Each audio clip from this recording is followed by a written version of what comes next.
बॉलीवुड में कई मशहूर शख्सियात ऐसी हैं जिन्हें हकीकी जिंदगी में शदीद ज़हनी मसाइल, बीमारी और डिप्रेशन का सामना करना पड़ा। इन्होंने न सिर्फ इससे मुतालिक आगाही हासिल की बल्कि इसके खिलाफ जंग लड़कर लोगों में भी शऊर उजागर किया। हर साल 10 अक्टूबर को दिमागी सेहत का आलमी दिन मनाया जाता है ताकि इस हवाले से मसाइल का सामना करने वालों की मदद की जा सके। सेहत के आलमी दिन के मौके पर बॉलीवुड की मशहूर शख्सियत अदाकारा आलिया भट्ट, दीपिका पादुकोण और दीगर, इन्होंने न सिर्फ खुद को दरपेश ज़हनी मसाइल से मुताल्लिक बात की बल्कि इससे छुटकारा पाने के लिए की गई अपनी जद्दोजहद भी शेयर की। अनुष्का ने 2017 में एक ट्विटर पोस्ट के जवाब में इसके बारे में बात की और लिखा कि मुझे परेशानी है और मैं अपनी परेशानी का इलाज कर रही हूँ। मैं अपनी परेशानी के लिए मेडिसिन ले रही हूँ। मैं ये क्यों बता रही हूँ कि क्योंकि ये बिल्कुल नॉर्मल चीज है। इन्होंने मजीद लिखा कि ये एक आम मसला है। मेरे खानदान में डिप्रेशन के केसेस सामने आए हैं। ज्यादा से ज्यादा लोगों को इस पर खुलकर बात करनी चाहिए। इसमें शर्म या छुपाने वाली कोई चीज नहीं। मैं इसे अपना मिशन बनाना चाहती हूँ। हर किस्म की शर्मिंदगी को दूर करके लोगों को इसके बारे में आगाही देना चाहती हूँ। श्रद्धा कपूर ने भी 2019 में इंकशाफ किया था कि वो किस तरह शदीद ज़हनी मसाइल से लड़ती थी।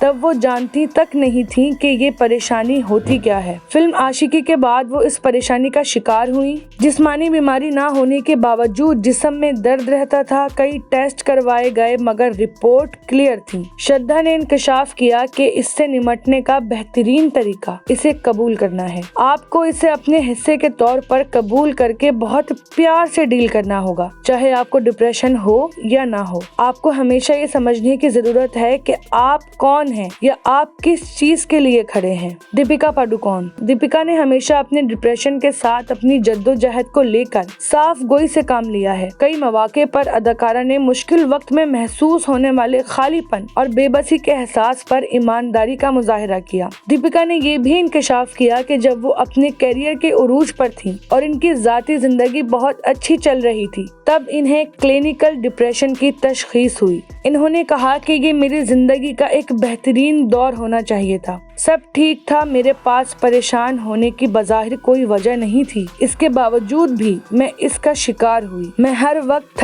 थकी और उदास रहती थी। अगर कोई मुझे खुश करने के लिए गाना बजाता तो वो भी मुझे बुरा लगता। हर सुबह एक बोझ के साथ जागती थी। आलिया भट्ट ने 2019 में इंकशाफ किया कि इनको परेशानियों का सामना करना पड़ा जो आती जाती रही। इन्होंने कहा कि ये डिप्रेशन नहीं था मगर वो वाकई अपनी एनर्जी को कम महसूस करती थी। शुरू में वो थोड़ी उलझन का शिकार रही। खुद को ये महसूस कराती रही कि ये काम की वजह से है या शायद थकन है। इनका मजीद कहना था कि वो खुद को ऐसा महसूस करने देती थी। सब ने मुझे ये समझाया कि ये खत्म हो जाएगा। अहम बात तो ये है कि इसे कबूल किया जाए और ये ना समझा जाए कि आप ठीक हैं। अगर आप ठीक महसूस नहीं कर रहे तो आपको सिर्फ इतना कहना चाहिए कि आप ठीक महसूस नहीं कर रहे। शाहरुख खान बॉलीवुड के बादशाह शाहरुख खान को 2010 में कंधे की सर्जरी के बाद डिप्रेशन का सामना करना पड़ा। इन्होंने डिप्रेशन से जंग खत्म होने के बाद इंकशाफ किया कि वो कंधे की चोट और दर्द के नतीजे में डिप्रेशन का शिकार हो गए।